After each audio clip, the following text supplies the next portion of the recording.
சூர அல்-அர்ராஃப். அளவற்ற அருளாளனும் நிகரற்ற அன்புடையோனுமாகிய அல்லாஹுவின் திருப்பெயரால் துவங்குகின்றேன். அலிஃப் லாம் மீம் ஸாத். நபியே, இது உம்மீது அருளப்பட்ட வேதம். எனவே இதை கொண்டு நீர் அச்சமூட்டி எச்சரிக்கை செய்யவும் மோமீன்களுக்கு நல்லுபதேசமாகவும் இதை நாம் அருளியுள்ளமையால் உம் நெஞ்சத்தில் எவ்வித தயக்கமும் நெருக்கடியும் வேண்டாம். மனிதர்களே, உங்கள் ரப்பிடம் இருந்து உங்களுக்கு இறக்கப்பட்டதை பின்பற்றுங்கள். அவனை அன்றி வேறெவரையும் பாதுகாவலர்களாக்கிக் கொண்டு அவர்களை பின்பற்றாதீர்கள். எனினும் இதன்படி நல்லுணர்வு பெறுவோர் உங்களில் வெகு சொற்பம். பாவிகள் வாழ்ந்து வந்த எத்தனையோ நகரங்களை நாம் அழித்திருக்கிறோம். நமது வேதனை அவர்களை திடீரென இரவிலோ அல்லது களைப்பாறுவதற்காக பகலில் தூங்கிக் கொண்டிருக்கும் போதோ வந்தடைந்தது. நமது வேதனை அவர்களுக்கு ஏற்பட்ட போது அவர்கள் நிச்சயமாக நாம் அநியாயக்காரர்களாக இருந்தோம் என்று சொன்னதை தவிர வேறொன்றும் கூறவில்லை. எனவே இதை பற்றி யாரிடம் நாம் நமது தூதை அனுப்பி வைத்தோமோ அவர்களை திடனாக விசாரணை செய்வோம். இன்னும் நம் தூதர்களையும் திடனாக விசாரிப்போம். ஆகவே பூரணமாக நாம் அறிந்திருக்கிறபடி அது சமயம் அவர்களிடம் சொல்லிக் காண்பிப்போம். அவர்கள் செய்ததை விட்டும் நிச்சயமாக நாம் மறைவாக இருக்கவில்லை. அன்றைய தினம் அவரவரின் நன்மை தீமைகளை எடை போடுவது உறுதி. அப்போது யாருடைய நன்மையின் எடை கனத்ததோ அவர்கள்தாம் வெற்றியாளர்கள். யாருடைய நன்மையின் எடை குறைந்து லேசாக இருக்கின்றதோ அவர்கள் நம் வசனங்களுக்கு மாறு செய்த காரணத்தால் அவர்கள் தமக்கு தாமே நஷ்டம் விளைவித்துக் கொண்டவர்கள் ஆவார்கள். மனிதர்களே, நிச்சயமாக நாம் உங்களை பூமியில் அதிகாரத்துடன் வசிக்கச் செய்தோம். அதில் உங்களுக்கு வாழ்க்கை வசதிகளையும் ஆக்கித் தந்தோம். எனினும் நீங்கள் நன்றி செலுத்துவதோ மிகவும் சொற்பமே ஆகும். நிச்சயமாக நாமே உங்களை படைத்தோம். பின்பு உங்களுக்கு உரு கொடுத்தோம். அதன்பின் ஆதமுக்கு சுஜூது செய்யுங்கள், சிரம்பணியுங்கள் என்று மலக்குகளிடம் கூறினோம். இப்லீஸை தவிர மற்ற மலக்குகள் யாவரும் அவருக்கு தலைவணக்கம் செய்தார்கள். அவன் மட்டும் தலைவணக்கம் செய்தவர்களில் ஒருவனாக இருக்கவில்லை. நான் உனக்கு கட்டளையிட்ட போது நீ சஜிதா செய்யாதிருக்க உன்னை தடுத்தது யாது என்று அல்லாஹ் கேட்டார். அதற்கு இப்லீஸ், நான் அவரை விட மேலானவன். என்னை நீ நெருப்பினால் படைத்தாய், அவரை களிமண்ணால் படைத்தாய் என்று பதில் கூறினான். அதற்கு இறைவன், இதிலிருந்து நீ இறங்கிவிடு. நீ பெருமை கொள்வதற்கு இங்கு இடமில்லை. ஆதலால் இங்கிருந்து நீ வெளியேறு. நிச்சயமாக நீ சிறுமையடைந்தோரில் ஒருவனாகிவிட்டாய் என்று அல்லாஹ் கூறினான். இறந்தவர் எழுப்பப்படும் நாள் வரை எனக்கு அவகாசம் கொடுப்பாயாக என அவன் வேண்டினான்.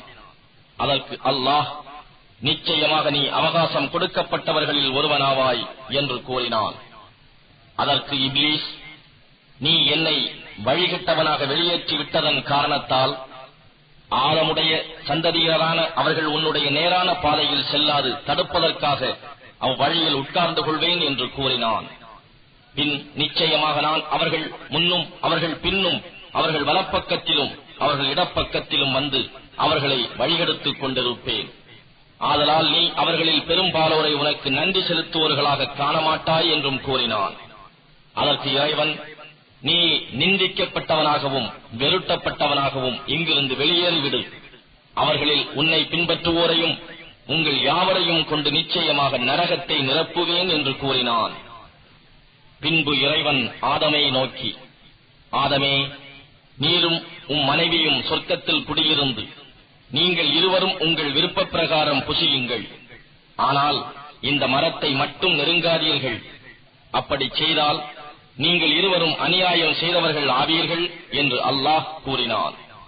எனினும் அவ்விருவருக்கும் மறைந்திருந்த அவர்களுடைய உடலை மானத்தை அவர்களுக்கு வெளிப்படுத்தும் பொருட்டு ஷைத்தான் அவ்விருவரின் உள்ளங்களில் தவறான எண்ணங்களை ஊசலாடச் செய்தான். அவர்களை நோக்கி, அதன் கனியை நீங்கள் புசித்தால் நீங்கள் இருவரும் மலக்குகளாய் விடுவீர்கள் அல்லது இச்சுவனவதியில் என்றென்றும் தங்கிவிடுவீர்கள் என்பதற்காகவே அன்றி வேறெதற்கும் உங்களை உங்கள் இறைவன் தடுக்கவில்லை என்று கூறினான்.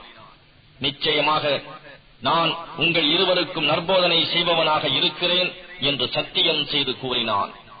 இவ்வாறு அவன் இருவரையும் ஏமாற்றி அவர்கள் தங்கள் நிலையிலிருந்து கீழே இறங்கும்படி செய்தான். அவர்கள் இருவரும் அம்மரத்தின் கனியை சுவைத்தார்கள். அவர்களுடைய வெட்கத்தலங்கள் அவர்களுக்கு வெளியாயிற்று.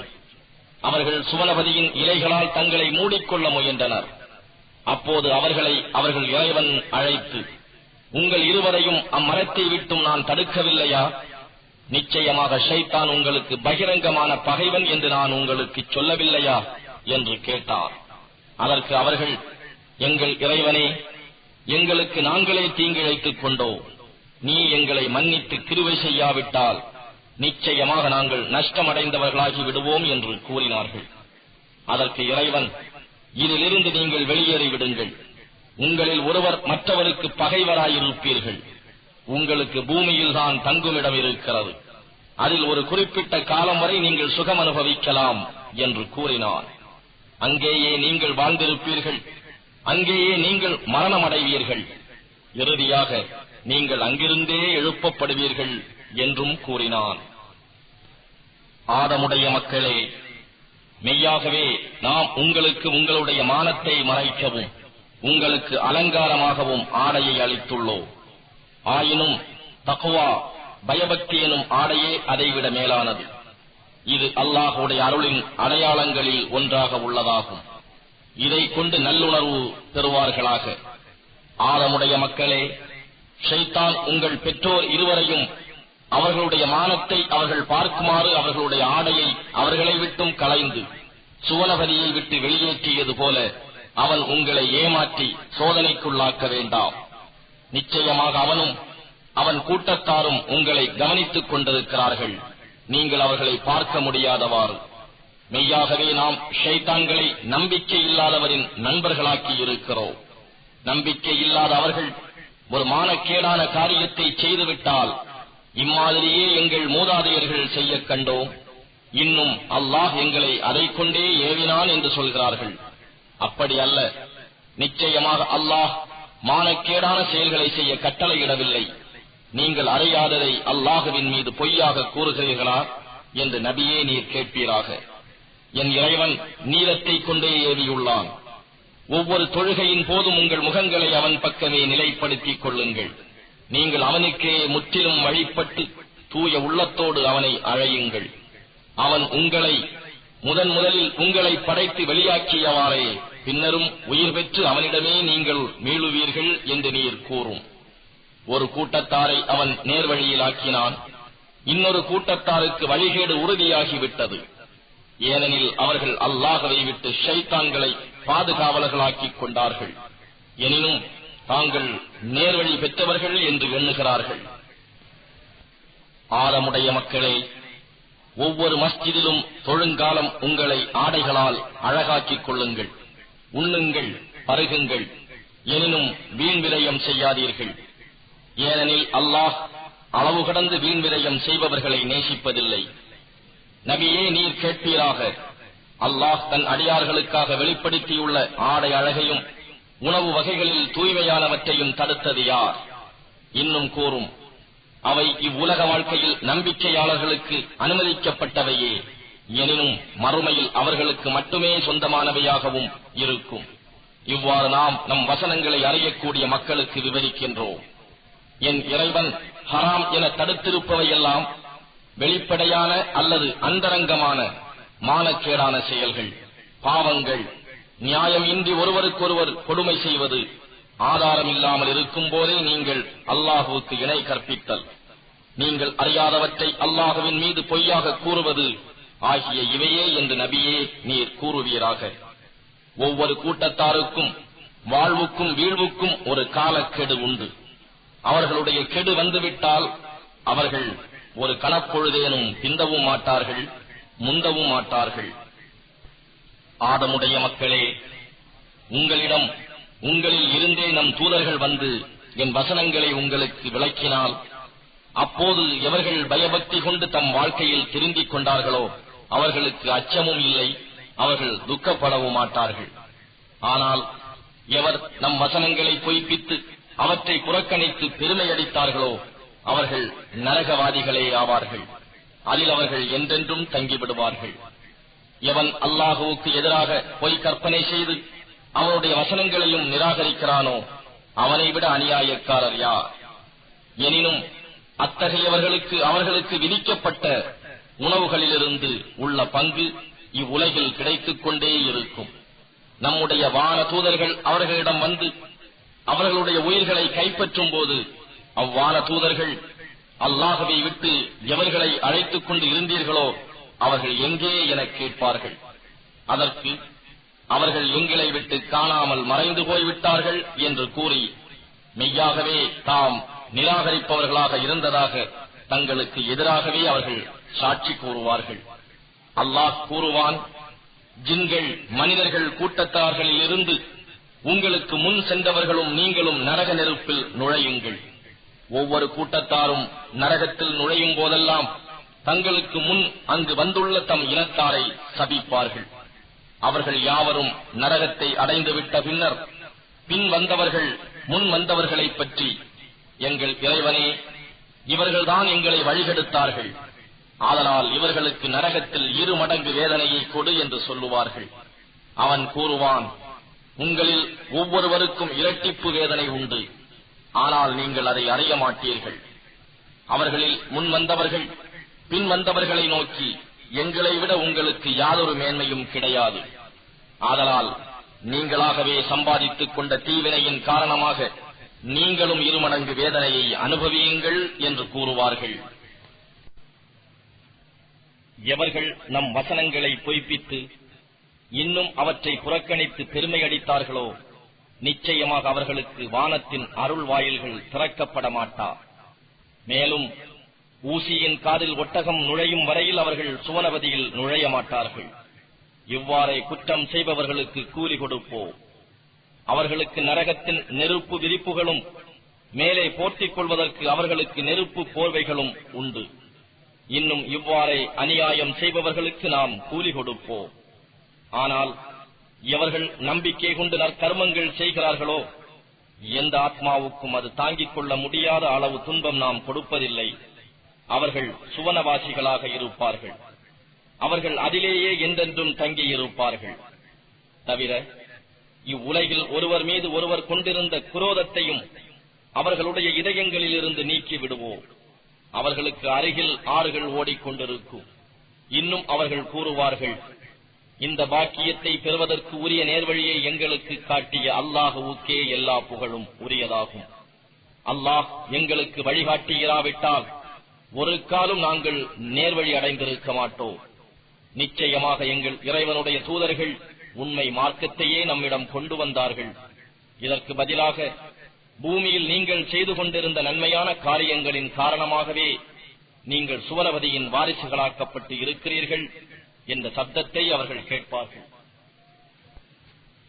சொர்க்கவாசிகள் நரகவாசிகளை அழைத்து, எங்களுக்கு எங்கள் இறைவன் அளித்திருந்த வாக்குறுதியை நிச்சயமாகவும் உண்மையாகவும் பெற்றுக் கொண்டோம்.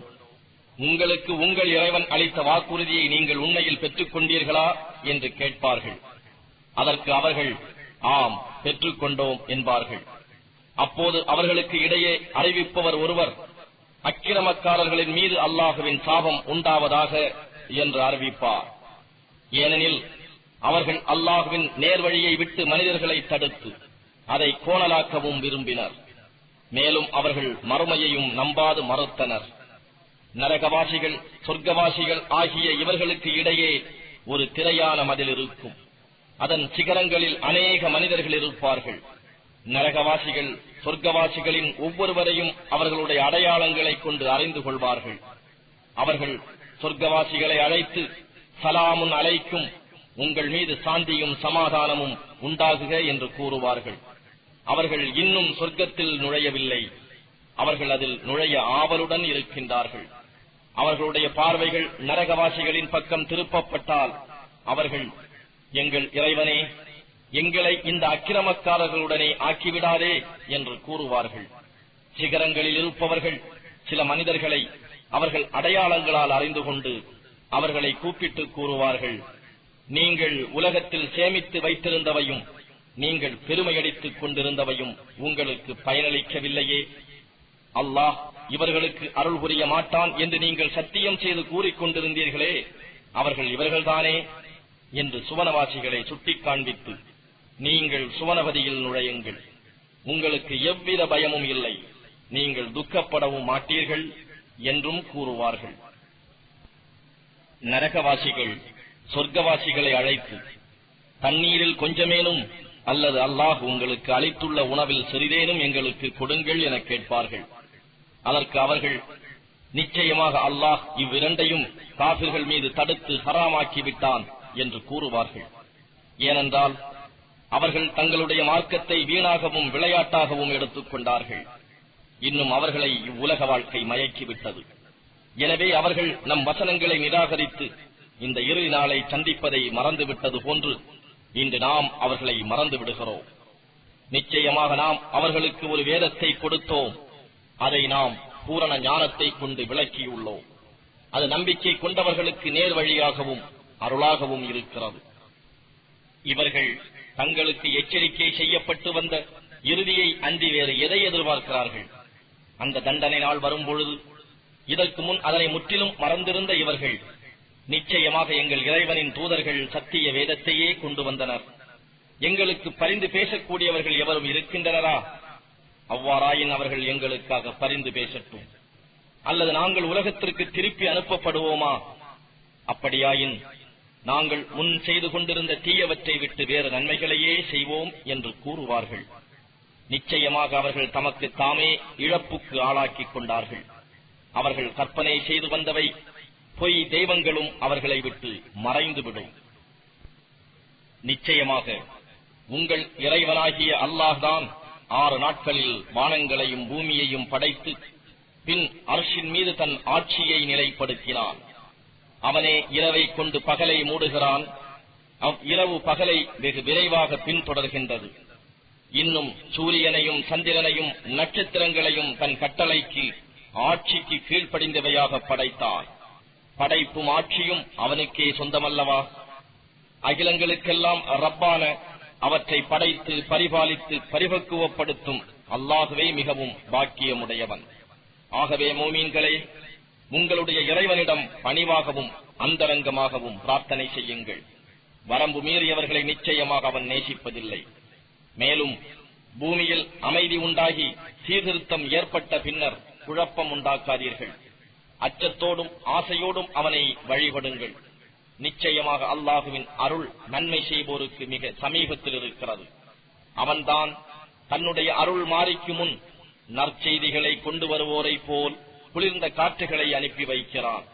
அவை கனத்த மேகங்களை சுமக்கலானதும் நாம் அவற்றை இறந்து கிடக்கும் வறண்ட பூமியின் பக்கம் ஓட்டிச் சென்று அதிலிருந்து மழையை பொழியச் செய்கின்றோம். பின்னர் அதை கொண்டு எல்லா விதமான கனிவகை விளைச்சல்களையும் வெளிப்படுத்துகின்றோம். இவ்வாறே நாம் இறந்தவர்களையும் எழுப்புவோம். எனவே இவற்றையெல்லாம் சிந்தித்து நீங்கள் நல்லுணர்வு பெறுவீர்களாக. ஒரே விதமான மழையை கொண்டே வளமான பூமி தன் இறைவன் கட்டளையை கொண்டு செழுமையாக பயிர் பச்சைகளை வெளிப்படுத்துகிறது. ஆனால் கெட்ட கலர் நிலம் சொற்பமான விளைச்சலையே வெளிப்படுத்துகிறது. நன்றி செலுத்தும் மக்களுக்கு இவ்வாறே நாம் நம் வசனங்களை விவரிக்கிறோம். நிச்சயமாக நாம் நூகை அவருடைய கூட்டத்தாரிடம் அனுப்பி வைத்தோம். அவர் தம் கூட்டத்தாரிடம், என் கூட்டத்தாரே, அல்லாஹுவையே வணங்குங்கள், உங்களுக்கு அவனன்றி வேறு நாயன் இல்லை.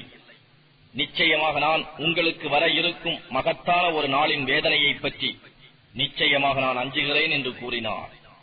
அவருடைய கூட்டத்தாரில் உள்ள தலைவர்கள், மெய்யாகவே நாங்கள் உம்மை பகிரங்கமான வழிகேட்டில்தான் திடமாக நாங்கள் பார்க்கிறோம் என்று கூறினார்கள். அதற்கு நூஹ், என் கூட்டத்தார்களே, நான் எவ்விதமான வழிகேட்டிலும் இல்லை, மாறாக அகிலங்களின் இறைவனாகிய அல்லாஹுவின் தூதனாகவே நான் நிச்சயமாக இருக்கின்றேன் என்று கூறினார்.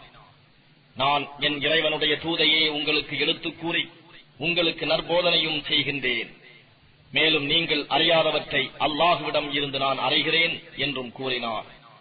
உங்களில் உள்ள ஒரு மனிதர் மீது உங்கள் இறைவனிடம் இருந்து உங்களுக்கு நற்போதனை வருவதை பற்றி நீங்கள் ஆச்சரியப்படுகிறீர்களா? உங்களுக்கு அச்சமூட்டி எச்சரிக்கை செய்வதற்காகவும் நீங்கள் பயபக்தி உடையவர்கள் ஆவதற்கு அந்த நற்போதனை வந்துள்ளது.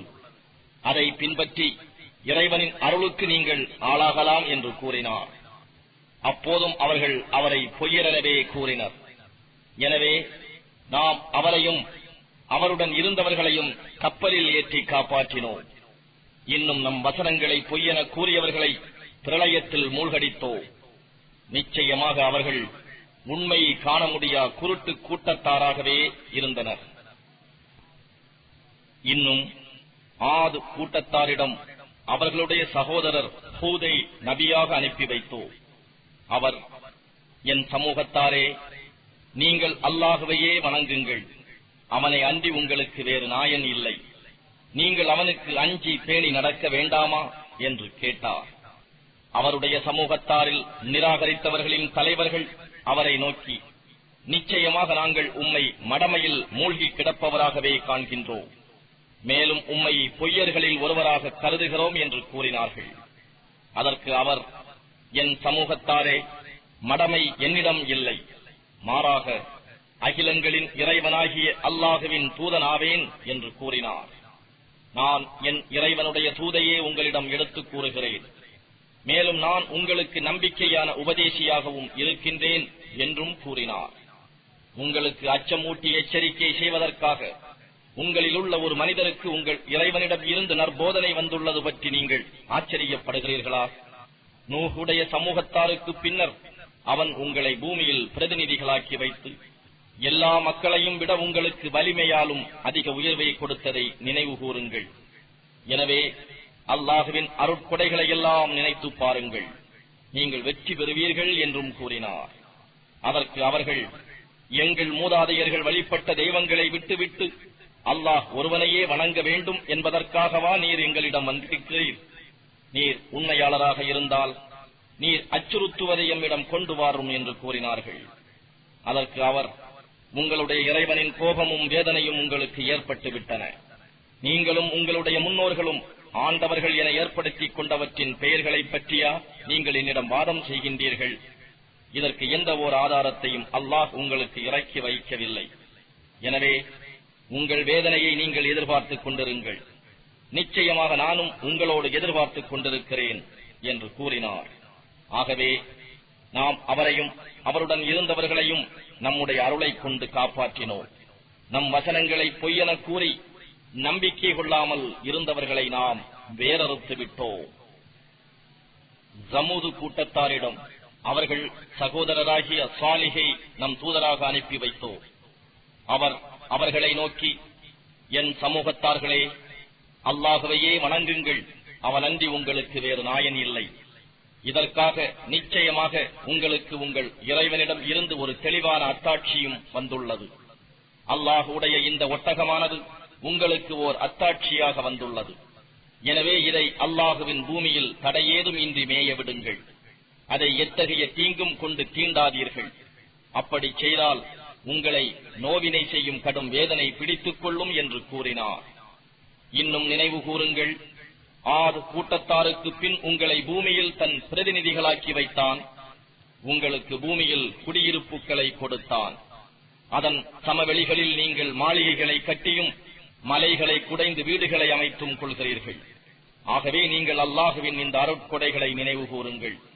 பூமியில் குழப்பம் செய்பவர்களாக கெட்டு அலையாதீர்கள் என்றும் கூறினார்.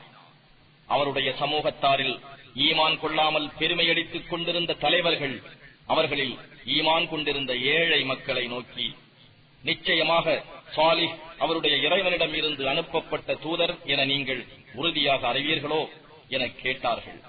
அதற்கு அவர்கள், நிச்சயமாக நாங்கள் அவர் மூலம் அனுப்பப்பட்ட தூதை நாங்கள் நம்புகிறோம் என்று பதில் கூறினார்கள். அதற்கு பெருமையடித்துக் கொண்டிருந்தவர்கள், நீங்கள் எதை நம்புகின்றீர்களோ அதை நாங்கள் நிராகரிக்கின்றோம் என்று கூறினார்கள். பின்னர் அவர்கள் அந்த ஒட்டகத்தை அறுத்து தம் இறைவனின் கட்டளையை மீறினர்.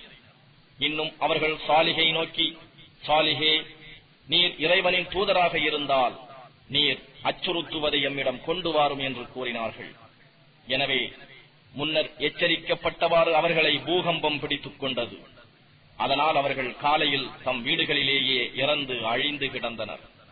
அப்பொழுது சாலிஹ் அவர்களை விட்டு விலகிக் கொண்டார். மேலும், என்னுடைய சமூகத்தாரே, மெய்யாகவே நான் உங்களுக்கு என் இறைவனுடைய தூதை எடுத்துக் கூறி உங்களுக்கு நற்போதனையும் செய்தேன். ஆனால் நீங்கள் நற்போதனையாளர்களை நேசிப்பவர்களாக இல்லை என்று கூறினார். மேலும் லூத்தை அவர் சமூகத்தாரிடையே நபியாக அனுப்பினோம். அவர் தம் சமூகத்தாரிடம் கூறினார், உலகத்தில் எவருமே உங்களுக்கு முன் செய்திராத மானக்கேடான ஒரு செயலை செய்யவா முனைந்தீர்கள்? மெய்யாக நீங்கள் பெண்களை விட்டுவிட்டு ஆண்களிடம் காம இச்சையை தனித்துக் கொள்ள வருகிறீர்கள். நீங்கள் வரம்பு மீறும் சமூகத்தாராகவே இருக்கின்றீர்கள். அதற்கு அக்கூட்டத்தாரின் பதில், இவர்களை உங்கள் ஊரை விட்டு வெளியேற்றி விடுங்கள். நிச்சயமாக இவர்கள் பரிசுத்தமான மனிதர்களாகி விடலாம் என நினைக்கின்றார்கள் என்பதை தவிர வேறில்லை. எனவே நாம் அவரையும் அவருடைய மனைவியை தவிர அவர் குடும்பத்தாரையும் காப்பாற்றினோம். அவள் அவரை பின்பற்றாதோரில் ஒருத்தியாக பின்தங்கிவிட்டாள். இன்னும் நாம் அவர்கள் மீது கல்மாரியை பொழியச் செய்து அவர்களை அழித்தோம். ஆகவே குற்றவாளிகளின் இறுதி முடிவு என்ன ஆயிற்று என்று நபியே நீர் நோக்குவீராக. மதியன் நகரவாசிகளிடம் அவர்களுடைய சகோதரராகிய ஷுஐபை நம் தூதராக அனுப்பி வைத்தோம். அவர் தம் கூட்டத்தாரை நோக்கி, என் சமூகத்தார்களே, அல்லாஹுவையே வணங்குங்கள். அவனன்றி உங்களுக்கு வேறு நாயன் இல்லை. நிச்சயமாக உங்களுக்கு உங்கள் இறைவனிடம் இருந்து ஒரு தெளிவான அத்தாட்சியும் வந்துள்ளது. அளவை முழுமையாக அளந்து எடையை சரியாக நிறுத்திக் கொடுங்கள். மனிதர்களுக்கு அவர்களுக்கு உரிய பொருட்களை கொடுப்பதில் குறைத்து விடாதீர்கள். பூமியில் அமைதி உண்டாக சீர்திருத்தம் ஏற்பட்ட பின்னர் குழப்பம் உண்டாக்காதீர்கள்.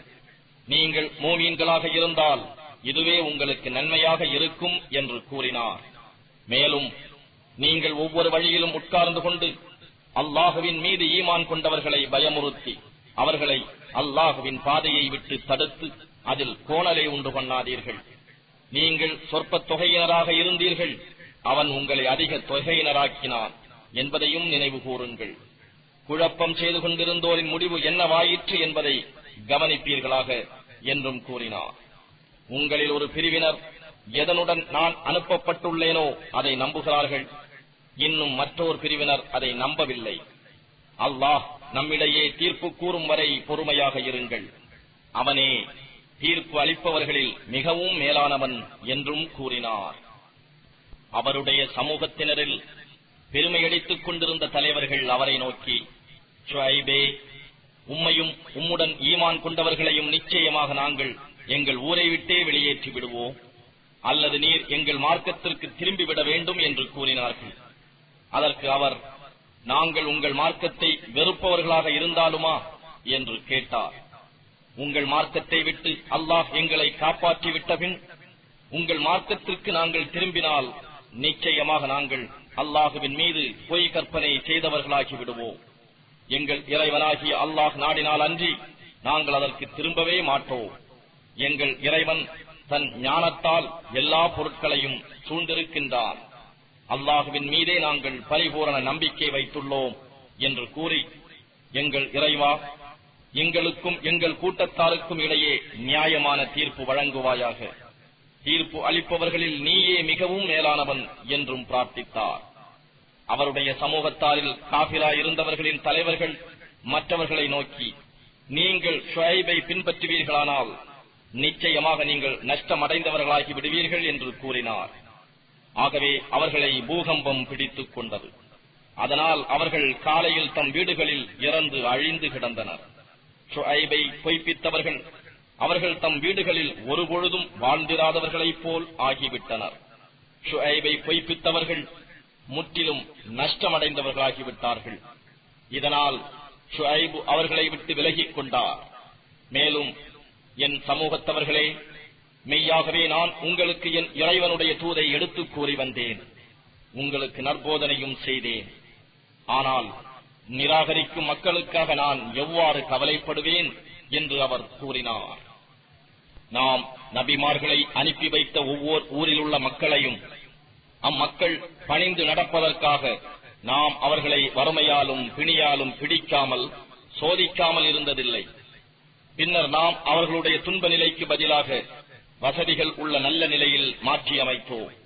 அதில் அவர்கள் செழித்து பல்கி பெருகிய போது அவர்கள், நம்முடைய மூதாதையர்களுக்கும் தான் இத்தகைய துக்கமும் சுகமும் ஏற்பட்டிருந்தன என்று அலட்சியமாக கூறினார்கள். ஆகையால் அவர்கள் உணர்ந்து கொள்ளாத நிலையில் அவர்களை திடீரென வேதனையை கொண்டு பிடித்தோ. நிச்சயமாக அவ்வூர்வாசிகள் ஈமான் கொண்டு அல்லாஹுவுக்கு அஞ்சி நடந்திருந்தால் நாம் அவர்களுக்கு வானத்திலிருந்தும் பூமியிலிருந்தும் பாக்கியங்களை திறந்து விட்டிருப்போம். ஆனால் அவர்கள் நபிமார்களை நம்பாது பொய்ப்பித்தனர். ஆகவே அவர்கள் செய்து கொண்டிருந்த பாவத்தின் காரணமாக நாம் அவர்களை பிடித்தோம். அவ்வூர்வாசிகள் இரவில் நித்திரை செய்து கொண்டிருக்கும் போதே நமது வேதனை அவர்களை வந்து அடையாது என பயமில்லாமல் இருக்கின்றார்களா?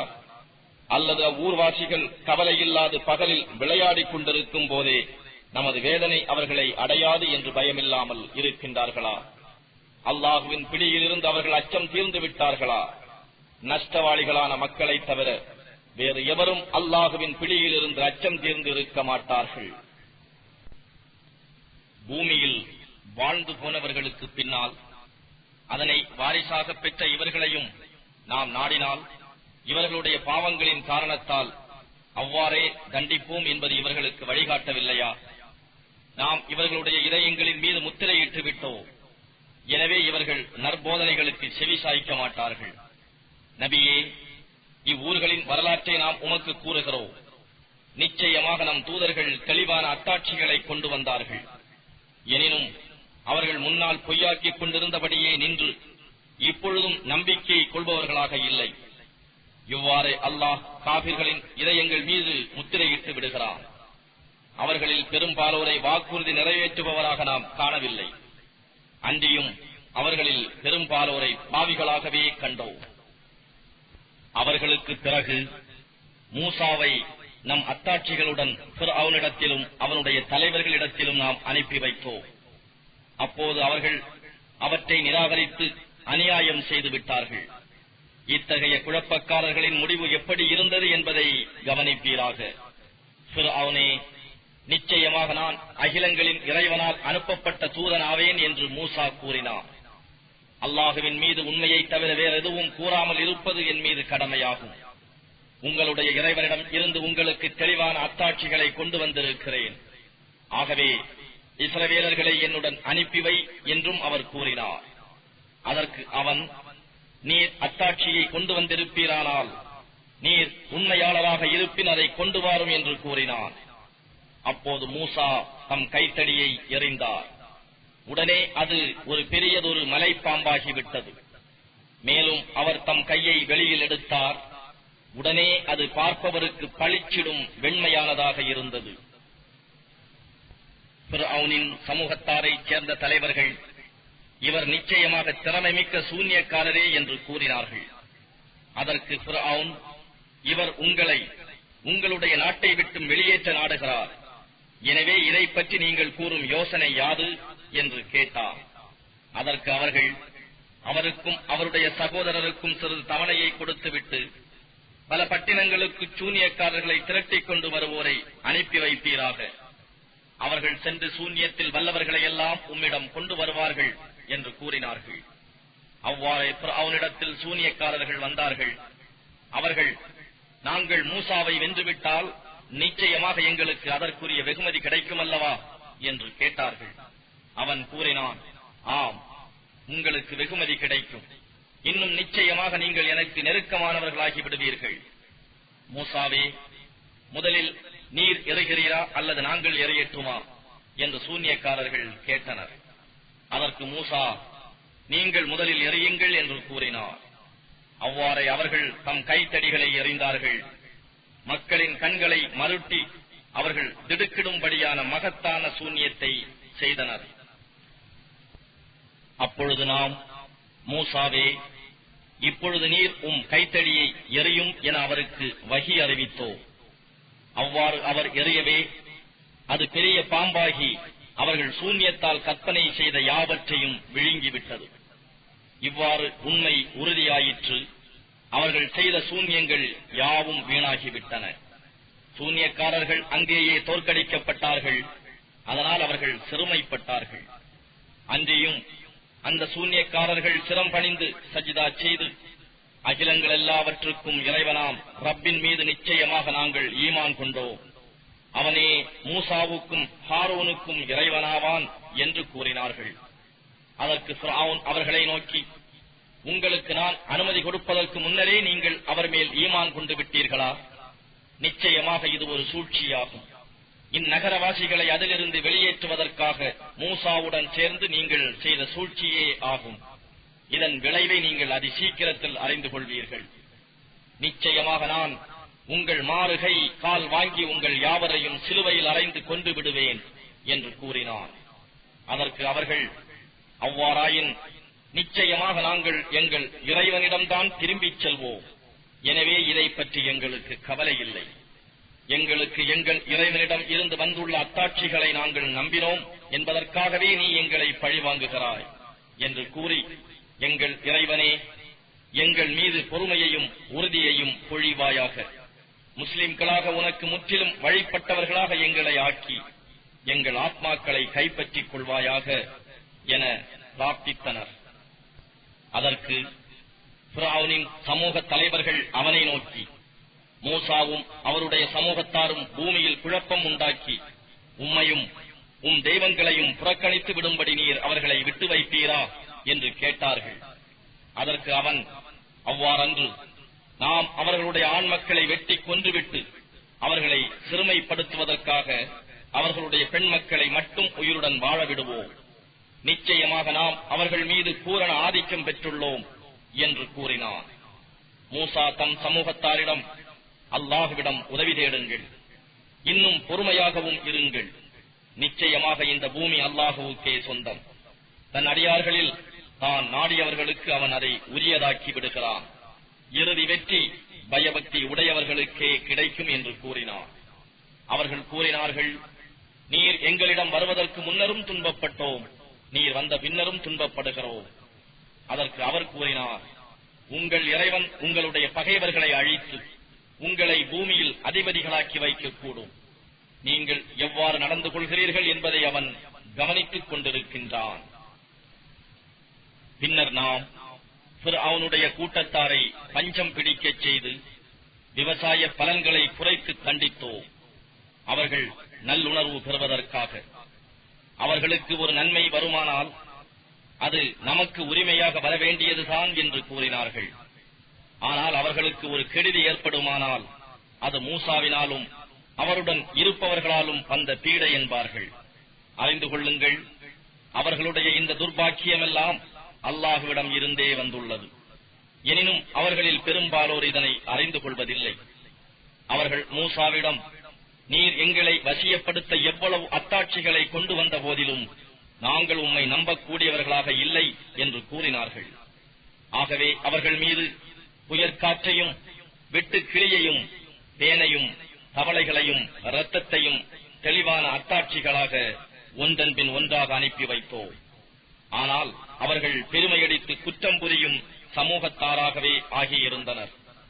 தங்கள் மீது வேதனை ஏற்பட்ட போதெல்லாம் அவர்கள், மூசாவே, உம் இறைவன் உமக்கு அளித்திருக்கும் வாக்குறுதியின்படி எங்களுக்காக பிரார்த்தனை செய்வீராக. எங்களை விட்டும் இவ்வேதனையை நீர் நீக்கிவிட்டால் நிச்சயமாக நாங்கள் உம் மீது நம்பிக்கை கொண்டு இஸ்ரவேலர்களை உம்முடன் மேலும் நிச்சயமாக அனுப்பிவிடுகிறோம் என்று கூறினார்கள். அவ்வாறே நாம் ஒரு குறிப்பிட்ட காலக்கெடுவு வரையில் அவர்களிடம் இருந்து வேதனையை நீக்கிய போது மீண்டும் அவர்கள் தம் வாக்குறுதிக்கு மாறு செய்தே வந்தனர். ஆகவே அவர்கள் நம் அத்தாட்சிகளை பொருட்படுத்தாமல் அவற்றை பொய்ப்பித்துக் கொண்டு இருந்ததால் அவர்களை கடலில் மூழ்கடித்து அவர்களிடம் நாம் பழி வாங்கினோம். எனவே எவர்கள் சக்தி குறைந்தவர்களாக கருதப்பட்டார்களோ அந்த இஸ்ரவேலர்களை கிழக்கிலும் மேற்கிலும் உள்ள நிலப்பகுதிகளின் அதிபதிகளாக்கினோம். இன்னும் அவற்றிலே பெரும் பாக்கியங்களையும் அளித்தோம். இஸ்ராயேலின் மக்கள் பொறுமையாகவும் உறுதியாகவும் இருந்த காரணத்தால் அவர்கள் மீது உம் இறைவனுடைய அழகிய வாக்கு பரிபூரணமாகி நிறைவேறிற்று. மேலும் ஃபிரௌனும் அவனுடைய சமூகத்தாரும் உண்டு பண்ணி இருந்தவற்றையும் கட்டியிருந்த மாட மாளிகைகளையும் நாம் தரைமட்டமாக்கிவிட்டோம். நாம் இஸ்ராயேலின் சந்ததியினரை கடலை கடந்து அழைத்துச் சென்றபோது தங்களுக்குரிய விக்கிரகங்களை ஆராதனை செய்து கொண்டிருந்த ஒரு கூட்டத்தார் அருகே அவர்கள் சென்றார்கள். உடனே அவர்கள், மூசாவே, அவர்களிடம் இருக்கும் கடவுள்களைப் போல நமக்கும் நீங்கள் ஒரு கடவுளை ஆக்கித் தருவீர்களாக என்று வேண்டினர். நீங்கள் ஓர் அறிவில்லாத கூட்டத்தாராக இருக்கின்றீர்கள் என்று மூசா அவர்களிடம் கூறினார். நிச்சயமாக இந்த மக்கள் ஈடுபட்டிருக்கும் மார்க்கம் அழியக்கூடியது. இன்னும் அவர்கள் செய்பவை யாவும் முற்றிலும் வீணானவையே என்றும் கூறினார். அன்றியும் அல்லாஹ் அல்லாத ஒன்றையா நான் உங்களுக்கு இறைவனாக தேடி வைப்பேன்? அவனோ உங்களை உலகத்தில் உள்ள எல்லா மக்களையும் விட மேன்மையாக்கி வைத்துள்ளான் என்றும் அவர் கூறினார். இன்னும் நினைவு கூறுங்கள், ஃபிர்அவுனின் கூட்டத்தாரிடம் இருந்து நாம் உங்களை காப்பாற்றினோம். அவர்கள் உங்களுக்கு கொடிய வேதனைகளை கொடுத்துக் கொண்டிருந்தார்கள். அவர்கள் உங்கள் ஆண் மக்களை கொலை செய்துவிட்டு உங்களை சிறுமைப்படுத்துவதற்காக உங்கள் பெண் மக்களை உயிருடன் வாழவிட்டார்கள். இதில் உங்களுக்கு உங்கள் இறைவனிடம் இருந்து ஒரு பெரும் சோதனை ஏற்பட்டிருந்தது. மூசாவுக்கு நாம் 30 இரவுகளை வாக்களித்தோம். பின்னர் மேலும் 10 இரவுகளை கொண்டு பூர்த்தியாக்கினோம். இவ்வாறாக அவருடைய இறைவன் வாக்களித்த காலக்கெடு 40 இரவுகளாக முழுமை பெற்றது. அப்போது மூசா தம் சகோதரர் ஹாரூனை நோக்கி, நீங்கள் என்னுடைய சமூகத்தாருக்கு என் பிரதிநிதியாக இருந்து அவர்களை திருத்துவீர்களாக, குழப்பம் உண்டாக்குபவரின் வழியை பின்பற்றாதிருப்பீர்களாக என்று கூறினார். நாம் குறித்த காலத்தில் குறிப்பிட்ட இடத்தில் மூசா வந்தபோது அவருடைய இறைவன் அவருடன் பேசினார். அப்போது மூசா, இறைவனே, நான் உன்னை பார்க்க வேண்டும், எனக்கு உன்னை காண்பிப்பாயாக என்று வேண்டினார். அதற்கு அவன், மூசாவே, நீர் என்னை ஒரு காலும் பார்க்க முடியாது. எனினும் நீர் இந்த மலையை பார்த்துக் கொண்டிரும். அது தன் இடத்தில் நிலைத்திருந்தால் அப்போது நீர் என்னை பார்ப்பீர் என்று கூறினார். ஆகவே அவருடைய இறைவன் அம்மலை மீது தன்னுடைய பேரொளியை தோற்றுவித்த போது அவன் அம்மலையை நொறுக்கி தூளாக்கி விட்டான். அப்போது மூசா மூர்ச்சையாகி கீழே விழுந்து விட்டார். அவர் தெளிவடைந்ததும், இறைவா, நீ மிகவும் பரிசுத்தமானவன், நான் உன்னிடம் மன்னிப்பு கோருகிறேன். உன் மீது ஈமான் கொண்டவர்களில் நான் முதன்மையானவனாக இருக்கிறேன் என்று கூறினார். அதற்கு அவன், மூசாவே, நிச்சயமாக நான் உம்மை என் தூதுவத்தை கொண்டும் உம்முடன் நேரில் பேசியதை கொண்டும் உம்மை மனிதர்களில் இருந்து மேலானவராக இக்காலை தேர்ந்தெடுத்துள்ளேன். ஆகவே நான் உமக்கு கொடுத்ததை உறுதியாக பிடித்துக் கொள்ளும், எனக்கு நன்றி செலுத்துபவர்களில் ஒருவராகவும் இருப்பீராக என்று கூறினார். மேலும் நாம் அவருக்கு கற்பலகைகளில் ஒவ்வொரு விஷயம் பற்றிய நல்லுபதேசங்களையும் கட்டளைகளையும் ஒவ்வொன்றை பற்றிய விளக்கங்களையும் எழுதி அவற்றை உறுதியாக பற்றி பிடிப்பீராக. இன்னும் உம்முடைய சமூகத்தாரை அவற்றில் அழகானவற்றை எடுத்துக் கொள்ளுமாறு கட்டளையிடுவீராக. அதை சீக்கிரம் பாவிகளின் தங்கும் இடத்தை நாம் உமக்கு காட்டுவோம் என்று கூறினார். எவ்வித நியாயமும் இன்றி பூமியில் பெருமையடித்து நடப்பவர்களை நம் கட்டளைகளை விட்டும் திருப்பி வைத்து விடுவேன். அவர்கள் எல்லா அத்தாட்சிகளையும் கண்டபோதிலும் அவற்றை நம்ப மாட்டார்கள். அவர்கள் நேர்வழியை கண்டால் அதனை தங்களுக்குரிய வழி என ஏற்றுக்கொள்ள மாட்டார்கள். ஆனால் தவறான வழியை கண்டால் அதனை தங்களுக்கு நேர்வழி என எடுத்துக் கொள்வார்கள். ஏனெனில் அவர்கள் நம் அத்தாட்சிகளை பொய்யென கூறினார்கள், இன்னும் அவற்றை புறக்கணித்தும் இருந்தார்கள். எவர்கள் நம் வசனங்களையும் அத்தாட்சிகளையும் மறுமையில் நம்மை சந்திப்பதையும் பொய்யென கூறுகின்றார்களோ அவர்களுடைய நற்கர்மங்கள் யாவும் அழிந்துவிடும். அவர்கள் எவ்வாறு செயல்பட்டார்களோ அதற்கு தகுந்த கூலியை தவிர வேறு எதை பெற முடியும்? பின்னர் மூசாவின் சமூகத்தார் அவர் இல்லாத சமயத்தில் தங்கள் நகைகளை கொண்டு ஒரு காளை கன்றின் சிலையை செய்து அதை தெய்வமாக ஆக்கிக் கொண்டார்கள். அதற்கு மாட்டின் சப்தத்தை போல் வெறும் சப்தம் இருந்தது. நிச்சயமாக அது அவர்களிடம் பேசவும் மாட்டாது, இன்னும் அவர்களுக்கு நேர்வழி காட்டவும் செய்யாது என்பதை அவர்கள் கவனித்திருக்க வேண்டாமா? அவர்கள் அதனையே தெய்வமாக ஆக்கிக் கொண்டார்கள். இன்னும் அவர்கள் தமக்கு தாமே அநியாயம் செய்து கொண்டார்கள். அவர்கள் செய்துவிட்ட தவறு பற்றி கை செய்தப்பட்டு நிச்சயமாக தாங்களே வழி தவறிவிட்டதை அறிந்து கொண்ட போது அவர்கள், எங்கள் இறைவன் எங்களுக்கு கிருபை செய்து எங்களை மன்னிக்காவிட்டால் நிச்சயமாக நாங்கள் நஷ்டமடைந்தவர்களாகி விடுவோம் என்று கூறினார்கள். இதனை அறிந்த மூசா தன் சமூகத்தாரிடம் கோபத்துடனும் விசனத்துடனும் திரும்பி வந்தபோது அவர்களை நோக்கி, நான் இல்லாத சமயத்தில் நீங்கள் செய்த இக்காரியம் மிகவும் கெட்டது. உங்கள் இறைவனுடைய கட்டளை வேதனையை கொண்டு வர அவசரப்படுகிறீர்களா என்று கூறினார். பின்னர் வேதம் வரையப் பெற்றிருந்த கற்பலகைகளை எறிந்துவிட்டு தம் சகோதரர் ஹாரூனுடைய தலைமுடியை பிடித்து தம் பக்கம் இழுத்தார். அப்போது ஹாரூன், என் தாயின் மகனே, இந்த மக்கள் என்னை பலகீனப்படுத்தி என்னை கொலை செய்யவும் முற்பட்டனர். ஆகவே என்னுடைய பகைவர்கள் என்னை பார்த்து சிரித்து ஏளனம் செய்யுமாறு என்னை ஆக்கிவிடாதீர். இன்னும் என்னை அநியாயக்கார கூட்டத்தாருடன் சேர்த்து விடாதீர் என்று கூறினார். இறைவனே, என்னையும் என் சகோதரரையும் மன்னிப்பாயாக. உன் ரஹ்மத்தில் நற்கிருபையில் பிரவேசிக்கச் செய்வாயாக. ஏனெனில் நீயே கிருபையாளர்களிலெல்லாம் மிக கிருபையாளன் என்று பிரார்த்தித்து கூறினார். இன்னும் இவ்வுலகத்திலும் மறுமையிலும் எங்களுக்கு அழகிய நன்மைகளையே விதித்தருள்வாயாக. நிச்சயமாக நாங்கள் உன்னையே முன்னோக்குகிறோம் என்றும் பிரார்த்தித்தார். அதற்கு இறைவன், என்னுடைய வேதனையை கொண்டு நான் நாடியவரை பிடிப்பேன். ஆனால் என்னுடைய அருளானது எல்லா பொருள்களிலும் விரிந்து பறந்து சூழ்ந்து நிற்கிறது. எனினும் அதனை பயபக்தியுடன் பேணி நடப்போருக்கும் முறையாக ஜகாத்து கொடுத்து வருவோருக்கும் நம்முடைய வசனங்களை நம்புகிறவர்களுக்கும் நான் விதித்தருள் செய்வேன் என்று கூறினான். எவர்கள் எழுத படிக்க தெரியாத நபியாகிய நம் தூதரை பின்பற்றுகிறார்களோ அவர்கள் தங்களிடம் உள்ள தௌராத்திலும் இன்ஜீலிலும் அவரது புகழ் எழுதப்பட்டிருப்பதை காண்பார்கள். அவர் அவர்களை நன்மையான காரியங்கள் செய்யுமாறு ஏவுவார், பாவமான காரியங்களில் இருந்து விலக்குவார், தூய்மையான ஆகாரங்களையே அவர்களுக்கு ஆகுமாக்குவார், கெட்டவற்றை அவர்களுக்கு தடுத்து விடுவார். அவர்களுடைய பழுவான சுமைகளையும் அவர்கள் மீது இருந்த விலங்குகளையும் கடினமான கட்டளைகளையும் இறக்கி விடுவார்.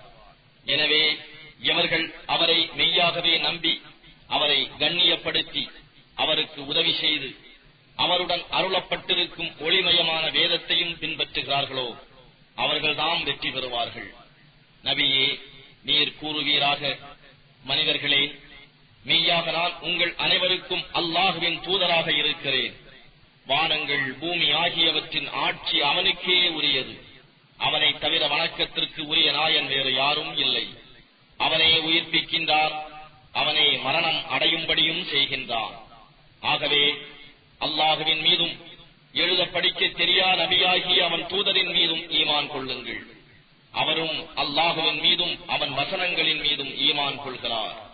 அவரையே பின்பற்றுங்கள், நீங்கள் நேர்வழி பெறுவீர்கள். மூசாவின் சமூகத்தாரில் ஒரு பிரிவினர் இருக்கின்றனர். அவர்கள் தாங்களும் சத்திய வழி நடந்து பிறருக்கும் சத்திய வழியை அறிவிக்கின்றனர். உண்மையை கடைபிடித்து மற்றவர்களுக்கு நீதம் செய்கின்றனர். மூசாவின் கூட்டத்தாரை தனித்தனியாக 12 கூட்டங்களாக பிரித்தோம். மூசாவிடம் அவர்கள் குடிதண்ணீர் கேட்டபோது நாம் அவருக்கு, உம்முடைய கைத்தடியால் அக்கல்லை அடிப்பீராக என்று வகி அறிவித்தோம். அவர் அவ்வாறு அடித்ததும் அதிலிருந்து 12 ஊற்றுக்கள் பொங்கி வந்தன. அவர்களில் ஒவ்வொரு வகுப்பாரும் தாம் நீர் அருந்தும் ஊற்றை குறிப்பறிந்து கொண்டார்கள். மேலும் அவர்கள் மீது மேகம் நிழலிடும்படி செய்தோம். அவர்களுக்கு மண்ணு சல்வாவையும் மேலான உணவாக இறக்கி வைத்து, நாம் உங்களுக்கு அளித்துள்ள தூயவற்றிலிருந்து புசியுங்கள் என்று சொன்னோம். அவ்வாறிருந்தும் அவர்கள் அல்லாஹுவுக்கு மாறு செய்தார்கள். அவர்கள் நமக்கு ஒன்றும் தீங்கிழைக்கவில்லை, தங்களுக்கு தாமே தீங்கிழைத்துக் கொண்டார்கள். இன்னும் அவர்களை நோக்கி, நீங்கள் இவ்வூரில் வசித்திருங்கள், இதில் நீங்கள் விரும்பிய இடத்திலெல்லாம் நீங்கள் நாடிய பொருட்களை புசித்துக் கொள்ளுங்கள். ஹித்தத்துன், எங்களுடைய பாவங்கள் மன்னிக்கப்படுவதாக என்று கூறியவாறு அதன் வாயிலில் பணிவோடு தலை தாழ்த்தியவர்களாக நுழையுங்கள். நாம் உங்கள் குற்றங்களை மன்னிப்போம், நன்மை செய்பவர்களுக்கு நாம் அதிகமாகவே கூலி கொடுப்போம் என்று கூறப்பட்ட போது அவர்களில் அநியாயம் செய்தவர்கள் அவர்களுக்கு கூறப்பட்டதை ஹித்தத்துன் என்பதை ஹிந்தத்துன், கோதுமை என்று வேறொரு சொல்லாக மாற்றிவிட்டார்கள். எனவே அவர்கள் அநியாயம் செய்ததன் காரணமாக அவர்கள் மீது நாம் வானத்திலிருந்து வேதனையை இறக்கினோம். நபியே, கடற்கரையில் இருந்த ஓர் ஊர் மக்களை பற்றி நீர் அவர்களை கேளும். அவர்கள் தடுக்கப்பட்ட சனிக்கிழமை அன்று வரம்பை மீறி மீன் வேட்டையாடிக் கொண்டிருந்தார்கள். ஏனென்றால் அவர்களுடைய சனிக்கிழமை அன்று கடல் மீன்கள் அவர்களுக்கு தண்ணீருக்கு மேலே தலைகளை வெளியாக்கி வந்து கொண்டு இருந்தன. ஆனால் சனிக்கிழமை அல்லாத நாட்களில் அவர்களிடம் அவ்வாறு வெளியாகி வருவதில்லை. அவர்கள் செய்து கொண்டிருந்த பாவத்தின் காரணமாக அவர்களை நாம் சோதனைக்குள்ளாக்கினோம். அவ்வூரில் இருந்த நல்லடியார் சிலர் அறிவுரை சொன்னபோது அவர்களில் சிலர், அல்லாஹ் எவர்களை அழிக்கவோ அல்லது கடினமான வேதனைக்குள்ளாக்கவோ நாடியிருக்கிறானோ அந்த கூட்டத்தார்களுக்கு நீங்கள் ஏன் உபதேசம் செய்கிறீர்கள் என்று கேட்டார்கள். அதற்கு அந்த நல்லடியார்கள், உங்கள் இறைவன் முன் எங்கள் கடமையை நிறைவேற்றுவதற்கும் இன்னும் ஒருவேளை அவர்கள் அல்லாஹுவுக்கு அஞ்சி தாங்கள் செய்து வருவதை தவிர்த்து நேர்வழிப்படலாம் என்பதற்காகவும் தான் நாங்கள் உபதேசம் செய்கிறோம் என்று கூறினார்கள். அவர்கள் எது குறித்து உபதேசிக்கப்பட்டார்களோ அதனை அவர்கள் மறந்துவிட்ட போது அவர்களை தீமையை விட்டு விலக்கிக் கொண்டிருந்தவர்களை நாம் காப்பாற்றினோம். வரம்பு மீறி அக்கிரமம் செய்து கொண்டிருந்தவர்களை அவர்கள் செய்து வந்த பாவத்தின் காரணமாக அவர்களுக்கு கடுமையான வேதனையை கொடுத்தோம். தடுக்கப்பட்டிருந்த வரம்பை அவர்கள் மீறிவிடவே நீங்கள் இழிவடைந்த குரங்குகளாகி விடுங்கள் என்று நாம் கூறினோம். நபியே, அவர்களுக்கு கொடிய வேதனை கொடுக்கக்கூடியவர்களையே அவர்கள் மீது ஆதிக்கம் செலுத்துமாறு கியாம நாள் வரை நாம் செய்வோம் என்று உங்கள் இறைவன் அறிவித்ததை அவர்களுக்கு நினைவூட்டுவீராக. நிச்சயமாக இறைவன் தண்டனை அளிப்பதில் தீவிரமானவன்.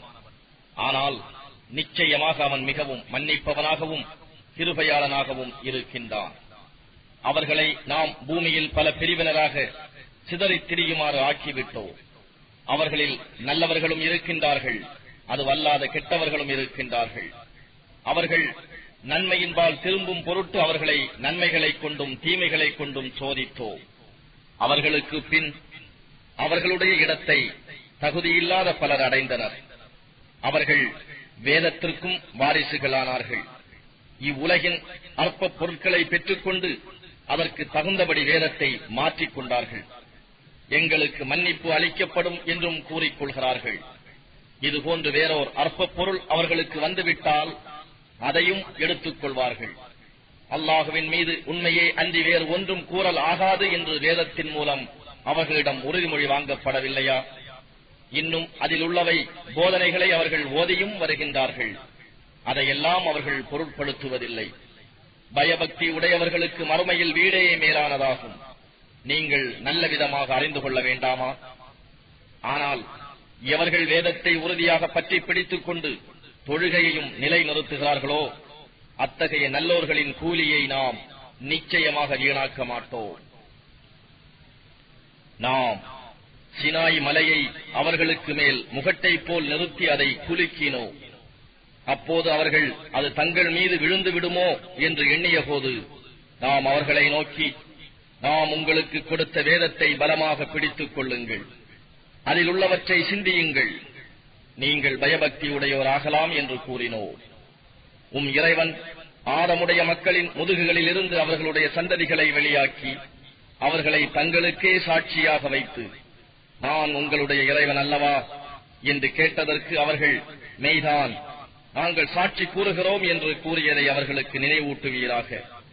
ஏனெனில் இது நினைவூட்டப்பட்டதனால் நிச்சயமாக இதனை மறந்துவிட்டு பராமுகமாக இருந்து விட்டோம் என்று மறுமை நாளில் நீங்கள் யாருமே சொல்லாதிருக்கவும், அல்லது இணை வைத்தவர்கள் எல்லாம் எங்களுக்கு முன் இருந்த எங்கள் மூதாதையர்களே, நாங்களோ அவர்களுக்கு பின் வந்த அவர்களுடைய சந்ததிகள், அந்த வழிகட்டோரின் செயலுக்காக நீ எங்களை அழைத்து விடலாமா என்று கூறாதிருக்கவுமே இதனை நினைவூட்டுகிறோம் என்று நபியே நீர் கூறுவீராக. அவர்கள் பாவங்களிலிருந்து விடுபட்டு நம்மிடம் திரும்புவதற்காக நாம் நம் வசனங்களை இவ்வாறு விளக்கிக் கூறுகின்றோம். நபியே, நீர் அவர்களுக்கு ஒரு மனிதனுடைய வரலாற்றை ஓதி காட்டுவீராக. அவனுக்கு நாம் நம் அத்தாட்சிகளை கொடுத்திருந்தோம். எனினும் அவன் அவற்றை விட்டு முற்றிலும் நழுவிவிட்டான். அப்போது அவனை ஷைத்தான் பின்தொடர்ந்தான். அதனால் அவன் வழி தவறியவர்களில் ஒருவனாகிவிட்டான். நாம் நாடியிருந்தால் நம் அத்தாட்சிகளைக் கொண்டு அவனை உயர்த்தி இருப்போம். எனினும் அவன் இவ்வுலக வாழ்வையே சதமென மதித்து தன்னுடைய இச்சைகளையே பின்பற்றினான். அவனுக்கு உதாரணம் நாயை போன்று. அதை நீர் விரட்டினாலும் நாக்கை தொங்கவிடுகிறது, அல்லது அதை நீர் விட்டுவிட்டாலும் நாக்கை தொங்கவிடுகிறது. இதுவே நம் வசனங்களை பொய்யெனக் கூறும் கூட்டத்தாருக்கு உதாரணமாகும். ஆகவே அவர்கள் சிந்தித்து நல்லுணர்வு பெறும் பொருட்டு இத்தகைய வரலாறுகளை கூறிக்கொண்டிருப்பீர்களாக, சொல்லி வருவீராக. நம்முடைய வசனங்களை பொய்யெனக் கூறிய மக்களின் உதாரணம் மிகவும் கெட்டதாகும். அவர்கள் தமக்கு தாமே தீங்கிழைத்துக் கொண்டார்கள். அல்லாஹ் எவருக்கு நேர்வழி காட்டுகின்றானோ அவர் நேர்வழியை அடைந்தவராவார். யாரை தவறான வழியில் விட்டுவிட்டானோ அத்தகையவர்கள் முற்றிலும் நஷ்டம் அடைந்தவர்களே. நிச்சயமாக நாம் ஜின்களிலிருந்தும் மனிதர்களிலிருந்தும் அநேகரை நரகத்திற்கென்றே படைத்துள்ளோம். அவர்களுக்கு இருதயங்கள் இருக்கின்றன, ஆனால் அவற்றைக் கொண்டு அவர்கள் நல்லுணர்வு பெறமாட்டார்கள். அவர்களுக்கு கண்கள் உண்டு, ஆனால் அவற்றைக் கொண்டு அவர்கள் இறைவனின் அத்தாட்சிகளை பார்ப்பதில்லை. அவர்களுக்கு காதுகள் உண்டு, ஆனால் அவற்றைக் கொண்டு அவர்கள் நற்போதனையை கேட்க மாட்டார்கள். இத்தகையோர் மிருகங்களைப் போல் அவற்றை விட இன்னும் அதிகமாக வழிகேட்டில் இருக்கிறார்கள். இவர்கள்தான் நம் வசனங்களை அலட்சியம் செய்தவர்களாவார்கள். அல்லாஹுவுக்கு அழகிய திருநாமங்கள் இருக்கின்றன, அவற்றைக் கொண்டே நீங்கள் அவனை பிரார்த்தியுங்கள். அவனுடைய திருநாமங்களில் தவறு இழைப்போரை புறக்கணித்து விட்டுவிடுங்கள். அவர்களுடைய செயல்களுக்காக அவர்கள் தக்க கூலி கொடுக்கப்படுவார்கள். நாம் படைத்தவர்களில் ஒரு கூட்டத்தார் இருக்கின்றார்கள், அவர்கள் சத்திய வழியை காட்டுகிறார்கள், அதைக் கொண்டு நீதியும் செலுத்துகிறார்கள். எவர் நம் வசனங்களை பொய்யென கூறுகிறார்களோ அவர்களை படிப்படியாக அவர்கள் அறியாத வண்ணம் அழிவில் புகுத்தி விடுகிறோம். இவ்வுலகில் நான் அவர்களுக்கு அவகாசம் கொடுக்கின்றேன். நிச்சயமாக எனது திட்டம் மிகவும் உறுதியானது. அவர்கள் சிந்திக்கவில்லையா? நம் தூதராகிய அவர்களுடைய தோழருக்கு எவ்வித பைத்தியமும் இல்லை. அவர் பகிரங்கமாக அச்சமூட்டி எச்சரிக்கை செய்பவரே அன்றி வேறில்லை. வானங்கள், பூமி இவற்றின் ஆட்சியையும் அல்லாஹ் படைத்திருக்கும் மற்ற பொருள்களையும் அவர்கள் நோட்டமிடவில்லையா? அவர்களுடைய மரண தவணை நெருங்கியிருக்கக்கூடும் என்பதையும் அவர்கள் சிந்திக்கவில்லையா? இவ்வேதத்திற்கு பின் எந்த விஷயத்தை தான் அவர்கள் ஈமான் கொள்ளப் போகிறார்கள்? எவர்களை அல்லாஹ் தவறான வழியில் விட்டுவிடுகிறானோ அவர்களை நேரான வழியில் செலுத்த எவராலும் முடியாது. அவன் அவர்களை தவறான வழியிலேயே தட்டழியுமாறு விட்டுவிடுகிறான். அவர்கள் உம்மிடம் இறுதி தீர்ப்பு நாள் எப்பொழுது வரும் என்று வினவுகிறார்கள். நீர் கூறும், அதன் அறிவு என் இறைவனிடத்தில் தான் இருக்கிறது. அது வரும் நேரத்தை அவனை தவிர வேறு எவரும் வெளிப்படுத்த இயலாது. அது வானங்களிலும் பூமியிலும் பெரும் பழுவான சம்பவமாக நிகழும்.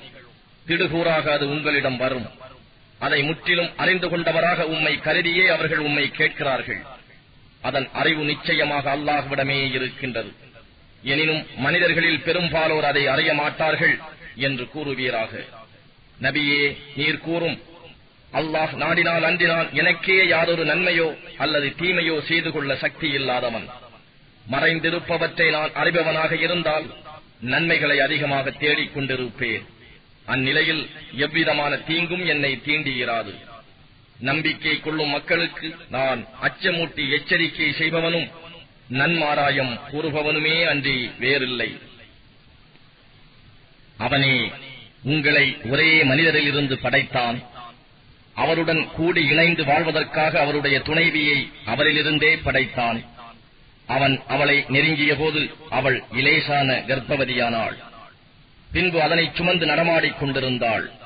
பின்பு அது பழுவாகவே அவர்கள் இருவரும் தம் இருவரின் இறைவனிடம், ரப்பே, எங்களுக்கு நீ நல்ல சந்ததியை கொடுத்தால் நிச்சயமாக நாங்கள் இருவரும் நன்றியுள்ளவர்களாக இருப்போம் என்று பிரார்த்தித்துக் கொண்டிருந்தனர். அவர்களுக்கு அவர்கள் விருப்பப்படி நல்ல குழந்தையை அவன் கொடுத்தவுடன் அவர்களுக்கு அவன் கொடுத்த காரியத்தில் தம் தெய்வங்களும் துணையென அவ்விருவரும் அவனுக்கு இணைகளை கற்பிக்கின்றனர். ஆனால் அல்லாஹ் இவர்கள் கற்பிக்கும் இணை துணைகளை விட்டு தூய்மையானவன். எந்த பொருளையும் படைக்க இயலாதவற்றையா இவர்கள் அல்லாஹுவுக்கு இணையாக்குகிறார்கள்? இன்னும் அவையோ அல்லாஹுவினாலேயே படைக்கப்பட்டவையாயிற்றே. அவை இவர்களுக்கு எத்தகைய உதவியும் செய்ய சக்தியற்றவையாக இருக்கின்றன. அது மாத்திரமல்ல, அவை தமக்கு தாமே உதவி செய்து கொள்ளவும் சக்தியற்றவை. இந்த முஷ்ரிக்குகளை நீங்கள் நேர்வழிக்கு அழைத்தாலும் உங்களை அவர்கள் பின்பற்ற மாட்டார்கள். நீங்கள் அவர்களை அழைப்பதும் அல்லது அழையாது வாய்மூடி இருப்பதும் உங்களுக்கு சமமேயாகும். நிச்சயமாக அல்லாஹ்வை அன்றி எவற்றை நீங்கள் அழைக்கின்றீர்களோ அவையும் உங்களைப் போன்ற அடிமைகளே. நீங்கள் உண்மையாளர்களாக இருந்தால் நீங்கள் அவற்றை அழைத்து பாருங்கள், அவை உங்களுக்கு பதிலளிக்கட்டும். அவற்றுக்கு நடக்கக்கூடிய கால்கள் உண்டா, அல்லது அவற்றுக்கு பிடிப்பதற்குரிய கைகள் உண்டா, அல்லது அவற்றுக்கு பார்க்கக்கூடிய கண்கள் உண்டா, அல்லது அவற்றுக்கு கேட்கக்கூடிய காதுகள் உண்டா? நபியே, நீர் கூறும், நீங்கள் இணை வைத்து வணங்கும் உங்கள் தெய்வங்களை எல்லாம் அழைத்து எனக்கு தீங்கு செய்திட சூழ்ச்சி செய்து பாருங்கள், இதில் எனக்கு சிறிதும் அவகாசம் கொடுக்காதீர்கள் என்று. நிச்சயமாக என் பாதுகாவலன் அல்லாஹ்வே, அவனே வேதத்தை இறக்கி வைத்தான், அவனே நல்லடியார்களை பாதுகாப்பவன் ஆவான். அவனை அன்றி நீங்கள் அழைக்கும் தெய்வங்களால் உங்களுக்கு எத்தகைய உதவியும் செய்ய இயலாது. அவை தமக்கு தாமே உதவி செய்து கொள்ளவும் இயலாதவையாக இருக்கின்றன. நீங்கள் அவற்றை நேர்வழியின் பக்கம் அழைப்பீர்களானால் அவை கேட்க மாட்டா. நபியே, அவை உம்மை பார்ப்பது போல் உமக்கு தோன்றும், ஆனால் அவை உம்மை பார்ப்பதில்லை. எனினும் நபியே, மன்னிப்பை கைக்கொண்டு நன்மையை கடைபிடிக்குமாறு மக்களை ஏவுவீராக. மேலும் அறிவீனர்களை புறக்கணித்துவிடும். ஷைத்தான் ஏதாவது ஒரு தவறான எண்ணத்தை மனதில் ஊசலாடச் செய்து தவறு செய்ய உம்மை தூண்டினால் அப்போது அல்லாஹ்விடம் பாதுகாப்பு தேடுவீராக. மெய்யாகவே அவன் செவியேற்பவனாகவும் யாவற்றையும் நன்கு அறிபவனாகவும் இருக்கின்றான். நிச்சயமாக எவர்கள் அல்லாஹுவுக்கு அஞ்சுகிறார்களோ அவர்களுக்குள் ஷைத்தானிலிருந்து தவறான எண்ணம் ஊசலாடினால் அவர்கள் அல்லாஹுவை இணைக்கின்றார்கள். அவர்கள் திடீரென விழிப்படைந்து ஷைத்தானின் சூழ்ச்சியை காண்கிறார்கள். ஆனால் ஷைத்தான்களின் சகோதரர்களோ அவர்களை வழிகேட்டிலேயே இழுத்துச் செல்வார்கள். அவர்கள் பாவத்தின் பாதையிலான தம் முயற்சியில் யாதொரு குறைவும் செய்ய மாட்டார்கள். நீர் அவர்கள் விருப்பப்படி அவர்களிடம் ஓர் அத்தாட்சியை கொண்டு வராவிட்டால் நீர் இந்த அத்தாட்சியை ஏன் கொண்டு வரவில்லை என்று கேட்பார்கள். நீர் கூறும், நான் பின்பற்றுவதெல்லாம் எனக்கு என் இறைவன் வஹியின் மூலம் அறிவித்ததைத்தான். திருக்குர்ஆன் ஆகிய இது உங்கள் இறைவனிடம் இருந்து வந்த அறிவொளியாகவும் நேர் வழியாகவும் நல்லருளாகவும் இருக்கின்றது நம்பிக்கை கொண்ட மக்களுக்கு. குர்ஆன் ஓதப்படும் போது அதனை நீங்கள் செவிதாழ்த்தி கவனமாக கேளுங்கள். அப்போது நிசப்தமாக இருங்கள். இதனால் நீங்கள் கிருபை செய்யப்படுவீர்கள். நபியே, நீர் மனதிற்குள் மிக பணிவோடும் அச்சத்தோடும் மெதுவாக உரத்த சப்தமின்றி காலையிலும் மாலையிலும் இறைவனின் திருநாமத்தை தியானம் செய்து கொண்டு இருப்பீராக. அவனை மறந்துவிட்டிருப்போரில் ஒருவராக நீர் இருக்க வேண்டாம். எவர்கள் உங்கள் இறைவனிடத்தில் நெருங்கி இருக்கிறார்களோ அவர்கள் நிச்சயமாக பெருமை கொண்டு அவனை வணங்காமல் இருப்பதில்லை. மேலும் அவனுடைய புகழை கூறி துதித்துக் கொண்டும் அவனுக்கு சிரவணக்கம் சஜிதா செய்து கொண்டும் இருக்கின்றனர்.